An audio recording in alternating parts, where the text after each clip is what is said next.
Welcome to Conflicts and Conversation. I'm Charles. And I'm Myhisha Myles.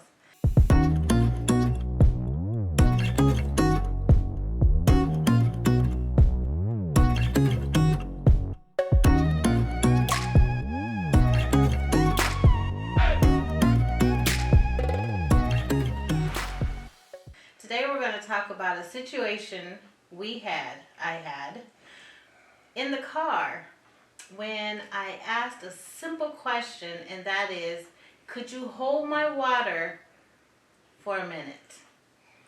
Okay, so let me break down and explain kind of what happened, because it's not just probably what you guys think. So we were getting ready to leave the house. I think we were going to do something with our daughter. I know she was with us in the car. And so it wasn't a quick thing. So we came down to the car. I sat in the passenger seat because I was tired. And she already knew I was tired. And so I sat in the passenger seat to relax a little bit. And so as we getting ready to pull the car out, she of course she had this water bottle, but it wasn't a regular water bottle. It was actually a mason jar. Okay, and the mason jar was a wide mouth mason jar with water in it. Okay, there was no top, it was no lid, and she's like, Charles, can you hold this for me?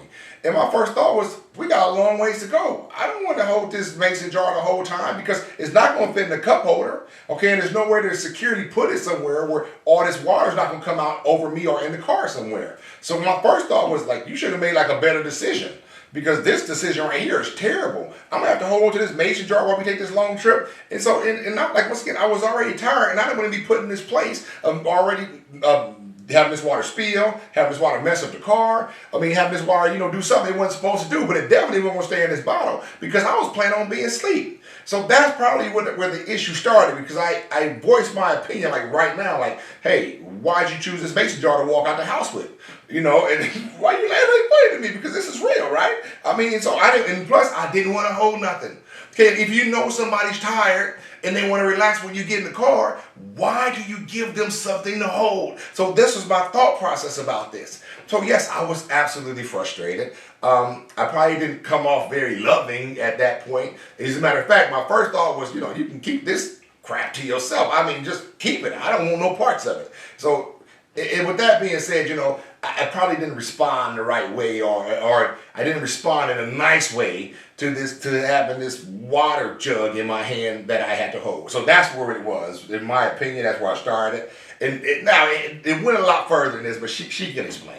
Okay, so you probably did not say it in a nice way? I didn't say it. I just didn't say it in the best way. Hey, let me just say this. I know we're doing this and putting this out there, but when you're in the moment about certain things, don't expect me not to speak my mind. My wife absolutely speaks her mind.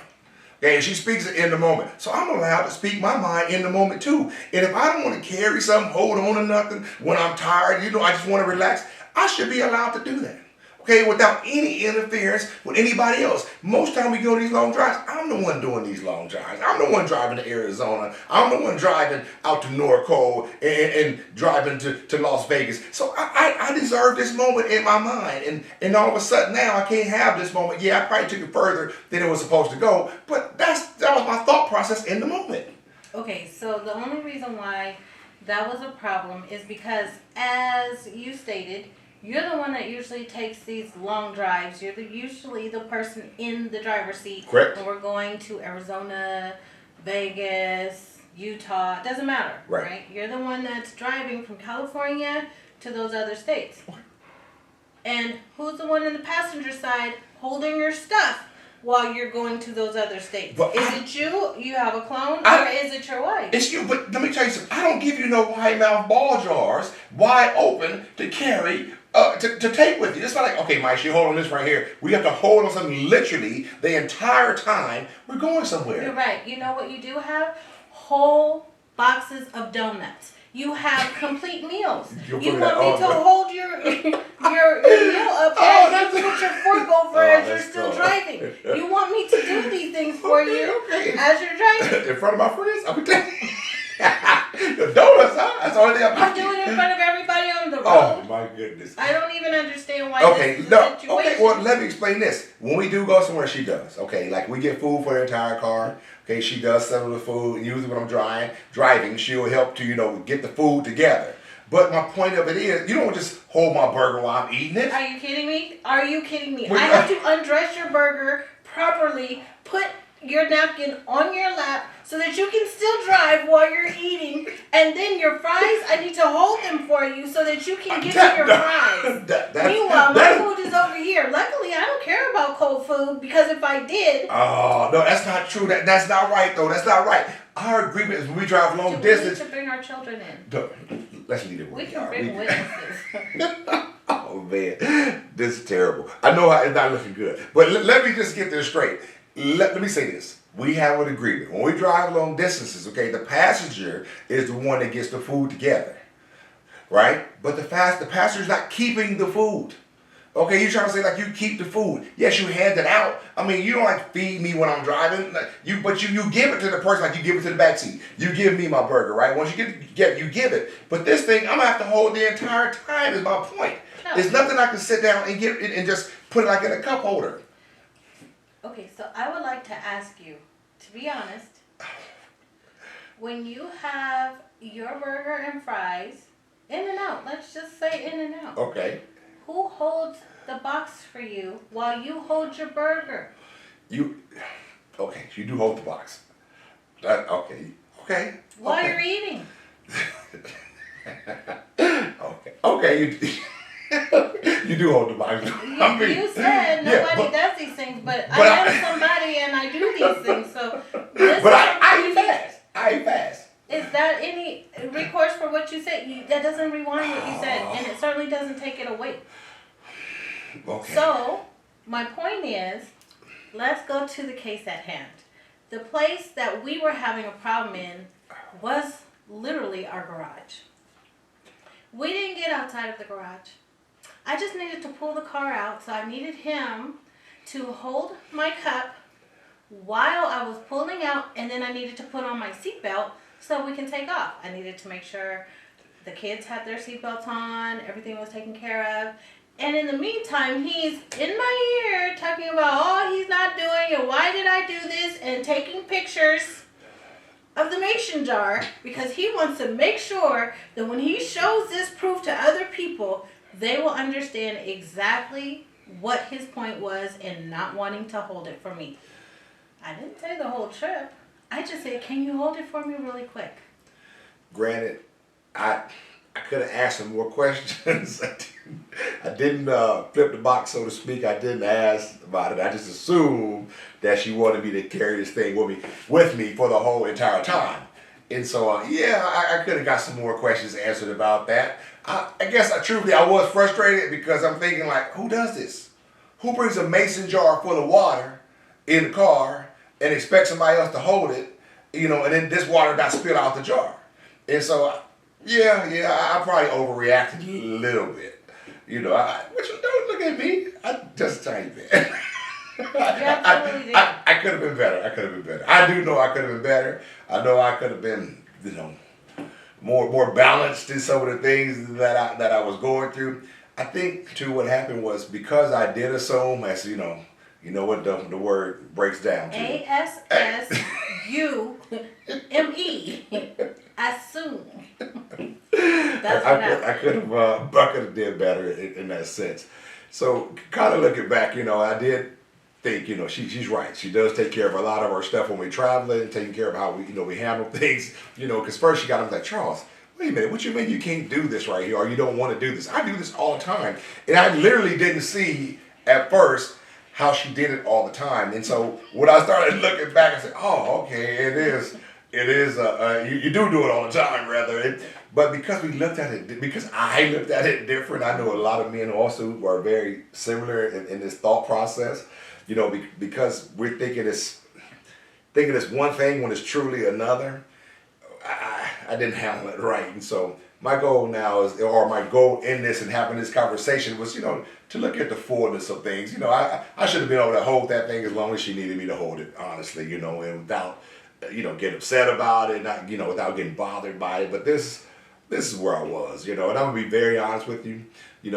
I don't always see things, and my wife knows this. I don't always see things where one thing correlates to another. Like for instance, I was holding a ball mouth a ball jar full of water. For some odd reason, I didn't correlate that to her holding my burger or holding my fries while I'm eating, things of that nature. So I do know I need to open up a little better and see things a little. I need to see things a lot better in those areas, so I won't be having to confess on this show here about some of the things that I do at home. But we're working on it. We're working on it. So that's honest. I don't know. Yes, we are working on it. The biggest thing for me was just for you to see that, this happens all the time. And in the reverse, it's more often. I don't ask for very much, but Right. when I do have expectation of it getting done, especially by the one who I do so much for. And let me tell you something though that really irks me in all of this. And I know I got to work through it, but I'm gonna just be, since we talking about it. When somebody knows you're tired, and when somebody knows that you want to relax, and then they give you work to do. I mean, that's also was part of the issue that I had. Okay, you already knew I was tired. Matter of fact, that's why I didn't even start off driving, right? Because you knew I was tired, right? Mm-hmm. I said that. I was very honest. I'm very tired. I had just got back in town from travel and doing some work, and to me that added to the issue because I already wasn't probably thinking as clearly because I was really tired, right? Oh, I'm telling you, that's what I'm.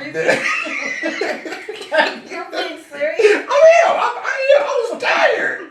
I was tired, man. When you're tired, I was just trying to make it to the game and get a little sleep before I got there and go to support my youngest girl. And so that's what it really was, Okay, now I probably, I acted out a little more than I acted out. I probably said some things backwards I shouldn't have said, But that's what happened. I was just tired. Okay. So I need the benefit of the doubt sometime too, right? Come on, fellas, we need the benefit of the doubt sometime, right? And so that's where I was. So I didn't just get in the car all fresh and everything. I was almost asleep when I got in the car. Because I was, and then I need you to hold on to this right here. So now I gotta get myself together. Look at what is going on. And that's probably really what got me more than anything is because I was tired and I just, for whatever reason, wasn't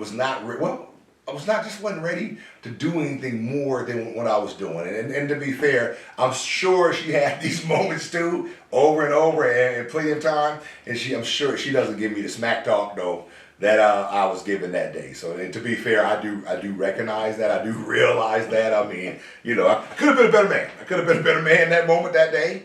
But we had situations that was similar, right? Where you could have been a better woman.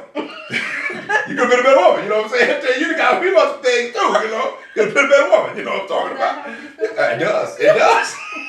Absolutely, it does. That's right. That's right. Yeah, that's right. So we're learning. We're getting better and trying to, truthfully, from my standpoint, looking at it all the crap behind us and kind of just it's kind of a small problem, but this unfortunately it blossomed to be something a lot bigger than it was supposed to be. That's why we brought it here today, because it should have been squashed or maybe not even brought up even from the beginning if I was viewing it right. And so definitely I do know when I'm tired and especially when I'm tired. I'm kind of a grumpy, tired person because I rest usually a lot. I've been through so much travel over the last couple months that like I say my sleeping has been off. And so I do know because I'm kind of grumpy when I get real tired. I should have kind of held back and been could have held my words better. And I say held my words better. Don't be sharp. Don't be too curt when I speak. And so. With that being said, kind of when I know I'm in that situation, be slow to speak in those situations. Just take on, what she asked me to do, kind of view it from a bigger picture area. Like say, if I had viewed it from a bigger picture, like, what she already does and what she does for me way surpasses that small thing that I was doing for her, I would just have to see it differently. So, now even with us doing this kind of series, this podcast has opened me up as we explain things, and it's not just to each other, but even to you who are watching us, that it helps me to see things, from a different perspective. If I was looking from the outside, how would I view it? But yes, I'm on the inside. What do I need to do differently next time so I don't have that situation happen again? So that's my thoughts about it. Yes, and so some time ago we had a conversation about things that you do, or even I do, and it's beneficial when we're doing things for someone else, that we never allow ourselves the opportunity to believe that we've done enough. Yeah. When it's for my spouse, when it's for my child, and it's something that they're actually asking for that we see that they can't do for themselves right now, you and I, we both agreed that there's no room for that anymore. Right. Am I right? Or No, you're absolutely right. Absolutely right. Because as soon as a person takes on the mantra that I've done enough, then that allows us to go ahead and say, I'm not doing this for you, and I don't care what else you've done for me. None of that matters anymore, or it doesn't matter at all. And what that does in a relationship is it hurts the relationship to the core.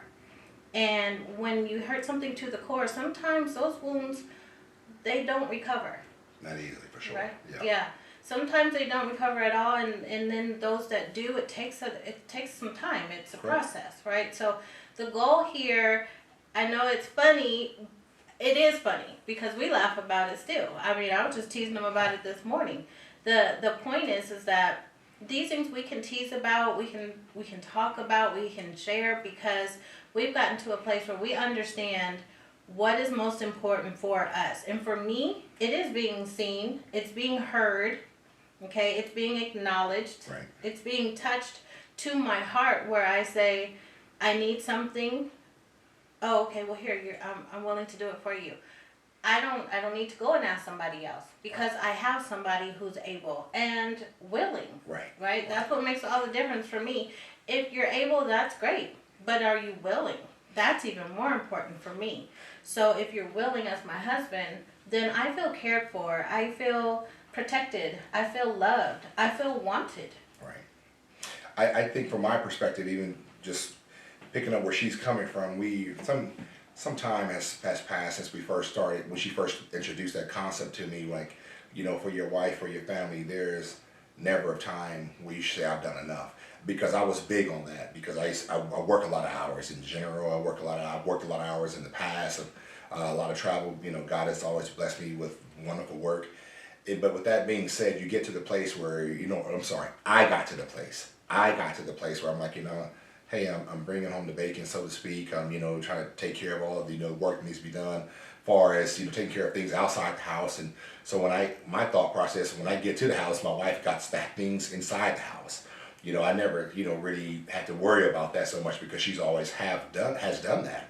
And so unfortunately, I took a lot of that for granted. And so when she needed help with certain things, like, no, I'm already done. I did everything I need to do. And so that's where it's come from. And that's honest. I know we can smile and joke about it now, but it caused great hardship within our household, because I even got to the place where I'm like, well, you write down the things you do, and I write down the things I do. I mean, that's not the answer. I'm telling you that right now. That is not the answer. That was a terrible thing. That is not a solution. I repeat, that is not a solution to anything good. The truth of the matter of it is, really, we both donate to our household, or give to our household in different ways. And the concept is you cannot, give enough to your household. You cannot, give enough to your wife where you're going to say, well, I'm not going to do anything more for you. I'm not going to do anything more for this household. No, it's your household. It's my wife. So it's my household, my wife. And because it's my household, my wife, does my wife deserve everything that I can do for her? Absolutely. Absolutely. I even look about, think to this when I think about the Lord. The Lord didn't stop giving to us because he already gave to us.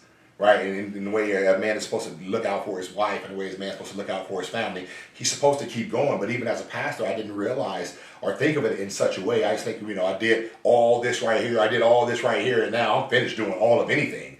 And even now I look back, even thinking to that cup, that mason jar, because I was tired, I actually went back to that thinking just for a moment, where I I can't do nothing else. I was really, what it was, I wasn't willing to do anything else. And I didn't even think about that before she just brought this up right now. And so that's something for me to remember, of course. And for those of you who may be watching, who may be dealing with similar issues, that may be part of the issues, because we think we've done enough, and we can't give anymore. And I love the story that comes from, I forget the Marine who tells us about when in Navy SEALs. He said, when you think you've done, when you've expended all the energy you think you have, and you've run enough, and you've made it far as you think you go, he said, you only have used 40% 40% of what you really have on the inside of you.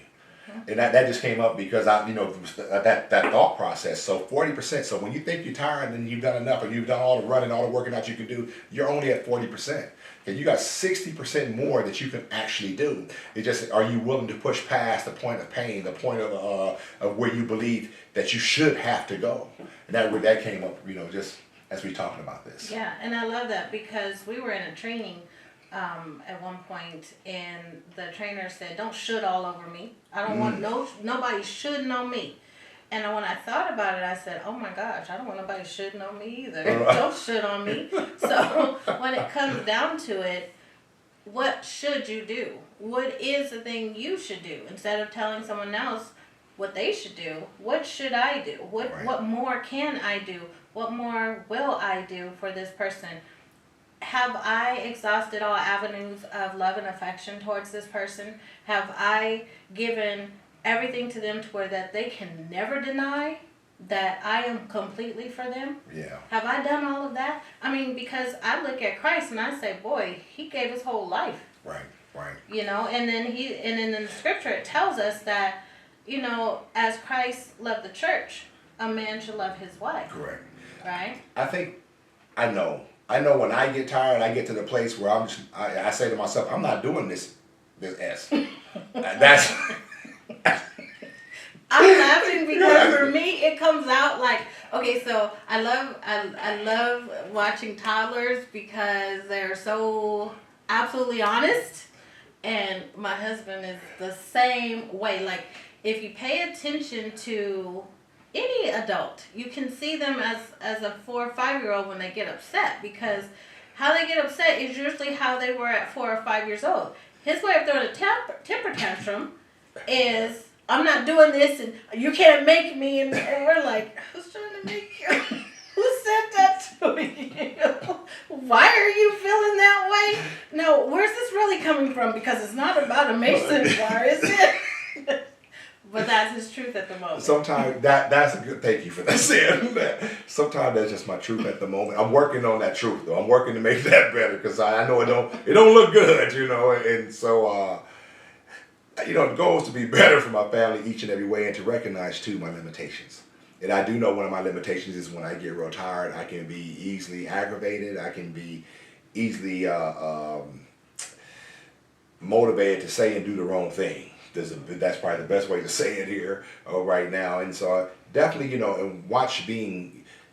have to watch my mouth. When I say, not necessarily just accepting cursing, I really don't do too much of that. But what I'm talking about right now is saying those things where you're not going to do for others, or you're going to cut somebody off at this point, things of that nature, because those are the real things that hurt. And those are the real things that, that start to stab people, so to speak, in the wrong places. And those things I want to make sure, I watch as we move forward, and just make sure I catch. I appreciate that, because what happens if somebody actually starts to believe us when we say we're not going to, or the other person is not enough and won't ever be? What happens if they actually believe us and walk away? Yeah, that's true. That's a pain point I don't want to get to. So for me, like Charles said, I did a lot of the in-house work, so I made sure that the house was taken care of on the inside. He made sure everything else was paid for. I made sure everything on the inside was complete with the children, making sure that, their education, everything that he and I agreed on as parents and as spouses, we were going to make sure that certain things got done a certain way, because it's what we wanted, right, as a couple. Right. So when it came to giving to them, it was like, okay, it's a given. But what we didn't do was establish how far beyond we were willing to go for each other. Correct. And that's where I find now, when talking to other married couples or just married individuals, it could be a husband or a wife will say something to me, and with my response, they're like, oh, I wouldn't have ever thought of that. Well, the reason why is, we were married so young. Right. I think we went through a lot of problems that people go through really young. And because we were so young, I think our parents and the elders around us, they couldn't understand what our problems were, because we were going through things in our 20s that they hadn't gone through until in their 30s or 40s. Right. Right? And so because of that, I don't think that they really put so much weight on our problem. Got it. Right. And so what we did was we figured our way through it the best way we could. And now going through these things, I can look back and say, you know what, I learned a lot being a mom. I learned a lot about my husband. I learned a lot about myself. I learned a lot about people in general because the kids in our household have very different personalities, right, and very different ways of doing things. And it helped me to understand when you're upset about something, it could be something else that's really the true cause. No different than when, my daughter goes and hits my son upside the head, and she's not really mad about the toy that he's playing with. She's mad because of something else he did. Yeah. But that has nothing to do with, hitting is wrong, right? So when you got upset, I said, okay, I see you're upset because you think that something else is going on other than what's really happening. Let's get to the bottom of this. This is not what's happening. So all of that to say, Charles ended up putting my cup, my mason jar, exactly where I was going to put it anyway. And then he took a picture of it. So as you see the picture, you understand that I always had a plan. I'm not giving them the pictures. We'll see. We'll see. Even if it's on Instagram, look us up. Because there's going to be a picture that's posted. So anyway, Charles took a picture to prove that he had to put it down his way and what he wasn't going to do. But it was the place exactly where I was going to place it anyway. So all that to say, there's always a better end to the problem that you think can't be solved or is a situation that you can't get through. Please don't make permanent decisions based on a temporary situation. Everything will pass. Yeah. Everything will pass. Yeah, it will. I know that's how we lasted, right? Because it will pass. It will. It will pass. It will absolutely pass. Yeah. Well, family, thank you guys for joining us today on Conflicts and Conversation. We really appreciate you guys tuning in. And please share this with your friends, with your family, especially married families, or married couples rather. We would love to have them see this, and we would love to get feedback. So please tell us. Yeah, and if you do enjoy us and you would like to see when we're actually letting out another video or developing another part of the podcast, go ahead and subscribe. You can subscribe to the HVM Network on YouTube, and now you will see all the things that we produce here at from Harvest Village. Thank you. Take care, family. Have a blessed one now.